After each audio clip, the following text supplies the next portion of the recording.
Hey, what is up YouTube? Chidori here, back with another video. So in today's video, we're going to be going over my legend push team for my mini account. My mini account hit legend on season 7, 8, 9 before. So this time I hit legend in 300 battles exactly. That is a new record for me. I believe the last time I've hit legend faster was 375 battles. Unfortunately, I was trying to hit it in 275 battles, but on Go Battle Day, which is today, I was having quite a lot of bad leads, a lot of hard counter switches, but I was able to pull it through with a 4-1 at the end. These battles are from 2700s all the way to 3000s. I was able to make it to legend with this team. Fortunately, I don't know what is the fastest record to hit legend with, but if anyone knows below, let me know, because my record right now is 300s. I'm not really sure if anyone posts on Twitter or Instagram anywhere and social medias, but let me know, because I want to thrive on making the fastest legend record in Go Battle history. So without further ado, let me show you the team here. So right here is the team with Kanto Muck, with Poison Jab, Thunder Punch, and Dark Pulse. And then we have the Warren Trev core that I covered in my last video. So the only thing I changed up is not running Shadow Machamp and running Kanto Muck instead. Kanto Muck is such a strong pick in Premier Classic right now. It is a core breaker to a lot of Pokemon. It's gonna be able to counter all the fighters. It has Thunder Punch for the Warrens. It has Dark Pulse for the Trevs, and not to mention it's gonna be good against the poison types as well, as well as the Flyers, Charizard as well. It has a lot of nice neutral coverage as well. So without further ado, let's get to some battles, shall we? These battles I am showing are going to be the last two sets, all sped up in 2.0 speed. So we have a pretty decent lead here. We have a Crobat here. We're going to be able to throw Thunder Punches doing super effective damage onto the Crobat. The only thing that threatens us is the Air Slashes and the Shadow Balls, but watch here. Kanto Muck is super tanky, guys. It is a really bulky Pokemon. And it comes at Ampharos, so I'm going to come in with my Trevenant and my opponent top left, knowing that all the electric moves are going to be resisted. Even if he is running Dragon Pulse, it won't do too much to Trev, maybe like 40-50%. I did get Zap Cannon once on my Trevenant. I'm not sure if this is one of the video, but it did a lot of damage on Trev. It did like 50%. I was trying to catch the drill run there, but unfortunately I wasn't able to. So we're met with a Snorlax here, Shadow one. The thing is, with this matchup, Shadow Snorlax won't be doing so much damage with the charge moves, but the lick damage is going to be where it's at. This Body Slam does nothing, but we're going to be able to get off a Seed Bomb to either take a shield or knock it out. So we're able to take out the shield, which is nice. I'm going to come back in with Muck. I always want to say Alola Muck because I'm so used to using Alola Muck. This is my first time actually running Muck in any league, to be honest. So I'm going to throw a Thunder Punch here. Thunder Punch will do neutral damage to the Escav and get a shield. I'm gonna shield up here. Correctly shielding the drill run. Yeah, shield up another drill run here. So in comes the Glade. The Glade's gonna give us a lot of trouble here. I'm gonna throw Icicle Spear because I don't think I'm gonna be able to get to the Earthquake before he gets to close combat. Fortunately, close combat does so much damage to me. My only play there was if I was able to farm down the Glade and have a Dark Pulse or 2 Thunder Punches ready for the Escav. Unfortunately, the Glade was able to get to a charge move and confusion my Muck down quite a lot. In some scenarios, I find the Cantomuck being a little more coverage for the Gallades. But these leads here with Obstagoon are super nice with Poison Jab Muck right here. You're resisting all the counter damage. The Night Slashes don't do too much. I'm gonna throw a Thunder Punch here. And then dip into my Warren. This puts it in Earthquake range. Because Cantomuck can tank one Earthquake. It's really bulky. I'm gonna go straight for the Earthquake here. And he decides not to shield. A lot of Warrens do bait, so I don't know. It is really your call. If I just like using Earthquake because it's way more efficient than throwing a couple Icicle Spears on a Muck. And worst case is you get a shield, and you most likely will be able to outpace the next one because of the Powder Snow energy generation so quick. I'm kind of curious, how was your guys' Go Battle Day? Mine went pretty well. Like I said, I hit Legend in 300 battles. I'm just going to take it pretty easy now. I think I'm going to play on a main account and try to hit leaderboards, trying to climb a little more. But I'm also going to just relax, not take it too seriously. There are like 23 days left in the season, so I'll just try to get dust as usual. Get ready for season 11. I'm kind of curious what's the new pose going to be. We're able to Shadow Claw down and Obstagoon. That is Pogs right there. Okay, let's see here. Fast forward. Okay, so Cantomuck lead. They will throw a Dark Pulse because Dark Pulse is more energy efficient. The mirror is kind of weird. Honestly, it all depends on IVs, the energy sneak-ins and everything. Not really fond of this matchup here, but I am gonna go double Thunder Punch here just because I'm gonna be able to get to both of them relatively quick, and that would either force a shield or take it out. It takes it out, which is nice. A Gyarados comes in, so I'm gonna use my Warren here. Warren is such a good answer to Gyarados here. He does use a Crunch. I get a defense drop, unfortunately. But Warren is so bulky, these Dragon Breaths aren't gonna do too much. Yeah, continuously spam these Icicle Spears. And in comes a Charmer Sylveon. Sylveon is gonna give me trouble. I'm gonna have to get to 3 Seed Bombs here. I believe the only way for me to get 3 Seed Bombs is denying them of the sneak-ins, which I was able to. And this is a pretty decent rank Trevenant. I believe this is rank 71 for Ultra League Premier Classic. Yeah, it would have been really tight if I didn't get that last Seed Bomb off, honestly. Because then I would be taking Charm damage, and then the Dragon Breath coming in on the Gyarados.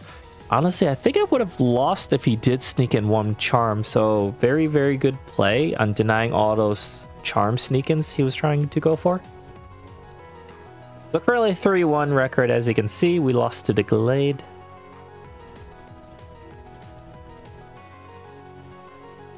This is a Trevenant lead. Trevenant leads are not so bad. I don't really like to bait the Thunder Punch. For some reason, they usually always try to catch a Dark Pulse, which makes sense, but I always throw the Thunder Punch as a bait. Because one Dark Pulse will KO a Trevenant. Trevenant is relatively squishy. So he's going to throw a Night Slash here, which is fine. I'm going to come in Warren, believe it or not. Is this going to be Cross Chop? Warren is super bulky. It's not too bad, actually. So he lets it go. Comes in with Escav. Escav is going to give us a little bit trouble because Warren's ice typing is not too great against Escav. So I'm gonna throw a seed bomb here at the opposing Trev. He knows the count to it, so he's not gonna shield a measly little seed bomb. So this is gonna be really tight. I'm gonna have to bait here. I do get a shield there.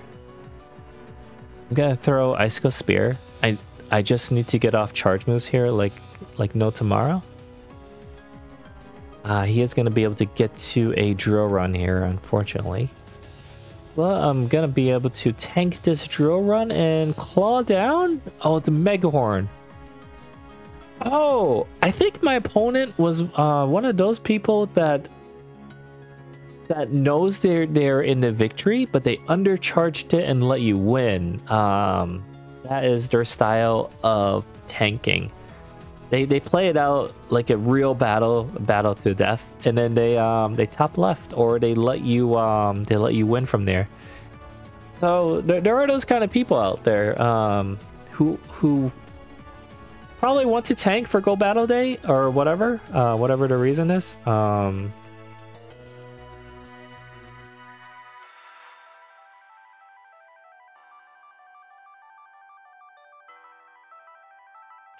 So yeah, that's all right, let's get on with the next set. Okay, so Glade lead. Very tough. This was when I was still kind of seeing how the Glade leads work. Fortunately, this is not a great example here. So my opponent's going to bait.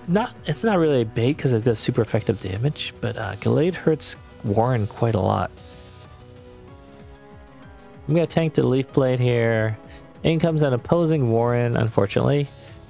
I'm just going to throw Icicle Spear here, just in case he decides to toss early and lets my Warren go. I switch out to my Muck. Tank the Earthquake. Yeah, throw a Thunder Punch here, doing super effective damage here.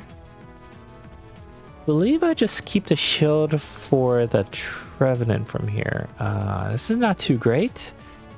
This is such a bad team. It's such a core breaker to my team. With Typhlosion and Glade, there's really no play for me here. So I'm gonna bait the Seed Bomb here. And he calls it. Oh my god. I catch the Blast Burn here just because you always gotta put up a fight. And I'm gonna farm up a little extra and throw the Seed Bomb here. Taking out the Typhlosion, throwing the Seed Bomb at the Warren. This is a... Oh man. I guess if I had thrown the Shadow Ball, I might have been in a really better position. Because then I would be able to farm up to 2 Seed Bombs, threaten the shield and the opposing Warren at the end. But yeah, that's life sometimes. You know they're gonna bait, but you don't know either. I'll say 50-50 call. So we have our next battle here. Super good lead. And he comes in with a Samurott safe swap running Fury Cutter. Very interesting. I know this thing has Hydro Cannon and Mega Horn. So I do shield correctly the Mega Horn. And here I was thinking, does he have another one? But it's just a Hydro Cannon, thank goodness. I'm going to throw Shadow Ball here at the Sylveon. Sylveon does take it. I'm just going to toss a Seed Bomb here just because that was going to be my last charge move anyway. So he makes an immediate switch to Swampert as soon as he sees my Muck, which makes sense. He wants the energy lead for whatever I have in the back for my third Pokemon.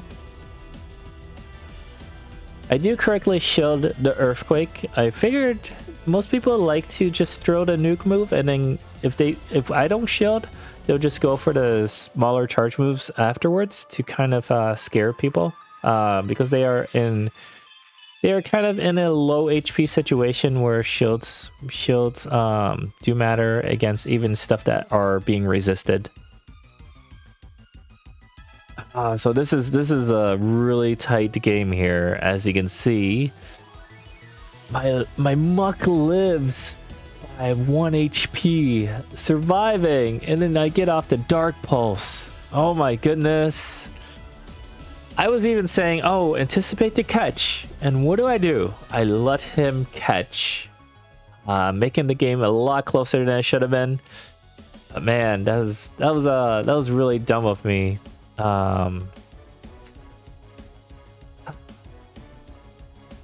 It's like kind of like reverse psychology in a way. You're gonna say, oh, anticipate the catch. He's got to catch to win, but you still throw anyway. That's how life is, you know. So Kanto Muck versus Obstagoon, very good lead. So we're resisting all the counters, which is nice. I find that this matchup is very close, even though Muck is very favorable with energy or not resisting the counters. The Night Slashes do add up, and he does get to it really quick. But it depends on the sneak-ins and I guess the IVs as well of the Obstagoon. Unfortunately, I wasn't able to get a Dark Pulse off before my Muck went down, but that's fine. Thunder Punch still does a little bit chip damage. And then Warren's gonna be able to get to these Icicle Spears really quick and threaten the Trevenant. I'm gonna do a catch just to preserve my Warren in case I do need it. And my opponent top left stare. So GG's to my opponent. We're currently 2-1, I believe. We're facing an Ampharos lead here. Oh, this is where I catch the Zap Cannon. Oh my god, watch this. Boom! It does so much damage. I'm literally sacking my Trevenant there. Oh my goodness. Zap Cannon, Ampharos. That was my first time getting the Zap Cannon in the Ultra League Premier Classic. I know Trevenant is squishy, but still, that does quite a lot for something resisted. It's a super nuke move. Oh man. So I'm gonna throw Thunder Punches here, trying to poison jab down. I know he'll survive a Night Slash at this range since he's not boosted. I'm gonna throw a Dark Pulse here before I dip into Warren. So this makes the matchup a lot easier because he is in Icicle Spear range here. I'm gonna shield up the Earthquake. A Shadow Earthquake would do quite a lot to Warren, to be honest. He is not shielding at all. He's trying to save his shields for Amphi, which makes sense.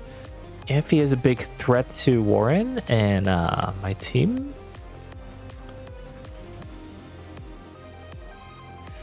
So I snuck in a Powder Snow. I'm gonna shield this up. Even I know I can tank it, but you know I need to make some good plays here. So I do catch the Thunder Punch here. Okay, and I'm gonna over farm here. Ooh. He anticipated to try to catch here, but thanks to the Obstagoon switching in, I was able to Powder Snow down and have back-to-back Icicle Spears ready for this Ampharos. Now that's a 5-head play there. He tried to catch because I tried to catch. Yeah, GG's to my opponent. That was a really tough game to overcome an Amphi lead. Ampharos is so strong against Warren, but you know, Warren is still a tank, still a beast, still does damage to Amphi, so... Okay, so last game here. Crobat lead and then a Snorlax safe swap. I'm going to throw Dark Pulse here since Dark Pulse is the more energy efficient move and does more damage to the Snorlax. I want him to throw here before I switch out, I believe. Yeah, I'm going to switch out to Trevenant here. I want to preserve my Muck for the Pokemon in the back. Yeah, just take this Body Slam. I know, I figured Snorlax doesn't do any massive damage with its charge moves against Trev, and then I could just come in with Trev to kind of soak the damage and get off Seed Bombs to finish it off. But my opponent decides to switch into his Crobat. I'm gonna come in with Warren here. Gonna be able to tank these Poison Fangs here. I'm gonna tank both of them. I'm gonna over farm in case he decides to catch. I'm gonna throw my Icicle Spear here. Takes it out, which is nice. I do shield this, and then an opposing Warren comes out. Okay, I'm gonna Earthquake here. Does get the shield, and then I'm just gonna let this go. I do have a lot of energy on my Muck, so I'm gonna use this one shield Muck to win this game. I'm gonna shield up whatever this is. I do survive an Icicle Spear, but whatever. Rider play it safe and immediately tosses Thunder Punch to KO the Warren. And then we're gonna be able to Poison Jab down the Snorlax. Since Snorlax threw his energy onto Trev, which was pretty unnecessary. I mean, if he saved up to a Body Slam, maybe it would have been a little more threatened, but yeah. So I do get 4-1 this last set, as you can see. Right now I'm determining if I will hit Legend, but no, I do get to 29.91. So I do hit Legend today and go battle day. You guys can check out my Twitter, my Instagram. And yeah, this is a solid team. I really want to build a Kanto Muck. So I was gonna debate on building a Lucky One to save Dusk, since this is a more of a casual battling account.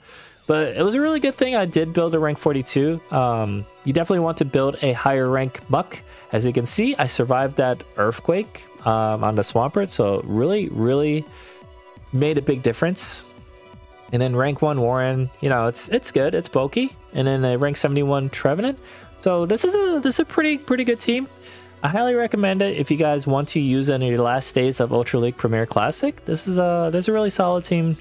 Just beware of Glade. Those are going to be a little trickier, but you know, if you learn your matchups, you learn your gameplays, you'll be fine. So if you guys like this video, you guys know what to do. Hit the like button, subscribe, and ding the notification bell. And I'll see you guys in the next video, trainers. Goodbye.